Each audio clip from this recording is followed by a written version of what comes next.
సత్తెనపల్లి పట్టణంలో మొట్టమొదటిసారిగా అత్యాధునిక వైద్య సౌకర్యాలతో doctor Singaraju Saikrishna MD pulmonology, doctor Singaraju Vidya MD general medicine వీరి ఆధ్వర్యంలో నర్సరావుపేట రోడ్లో ప్రారంభించారు.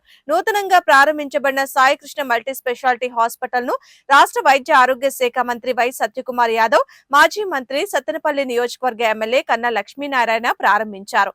అనంతరం ఈ ప్రారంభోత్సవ కార్యక్రమంలో నర్సరావుపేట ఎమ్మెల్యే చదలవాడ అరవింద్ బాబు, మంత్రి సత్యకుమార్ మాట్లాడారు.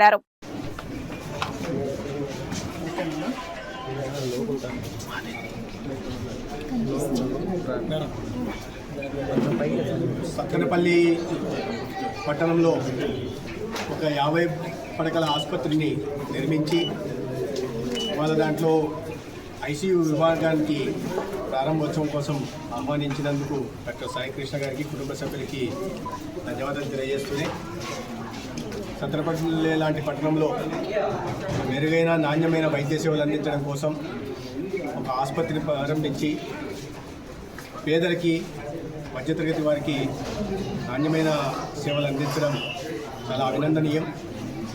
అయితే ఈ క్రమంలో వైద్య వృత్తి ఇవాళ ఆల్రెడీ ఆసుపత్రుల నిర్వహణ చాలా ఖర్చుతో కూడుకున్న పని.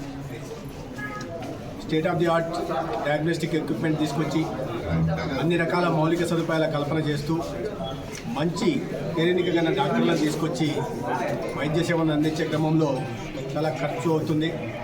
అయితే దీని వ్యాపార కోణంలో కాకుండా మానవతా దృష్టితో వైద్య సేవలు అందించాలా, దాని కాస్త సేవాభావాన్ని కూడా అద్ది పేదలకి సంతృప్తికరమైన వైద్య సేవలను అందించాల్సిందిగా నేను వాళ్ళ డాక్టర్ సాయికృష్ణను కోరుతున్నాను.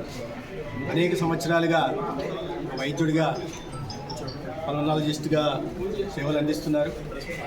అయితే రాబోయే రోజుల్లో కూడా ఆసుపత్రి దినదినాభివృద్ధి చెందాలని కోరుకోకూడదు, కానీ మంచి నాణ్యమైన వైద్య సేవలు అందించి పేదలకి అందుబాటులో వైద్యాన్ని తీసుకొచ్చి వారి మన్నలను చూరగొనాలని, తద్వారా వారు ఎంచుకున్న రంగంలో అభివృద్ధి సాధించాలని కోరుకుంటూ వారికి మరొకసారి ధన్యవాదాలు తెలియజేస్తున్నారు. అదే రకంగా ఈరోజు తను శాసనసభ్యులు అయినప్పటి నుంచి ఈ ఏరియా హాస్పిటల్ని అభివృద్ధి చేసి దానికి కావాల్సిన ఎక్విప్మెంట్లు కానీ లేదా ఇతరత్ర సామాగ్రిని సొంతంగా 75 లక్షల దాకా సిఎస్ఆర్ యాక్టివిటీ కింద లేదా తన సొంత నిధుల నుంచి కేటాయించి ఒక అద్భుతమైన 100 బెడెడ్ ఆసుపత్రిని లక్ష్మీనారాయణ గారు ప్రారంభించడం జరిగింది.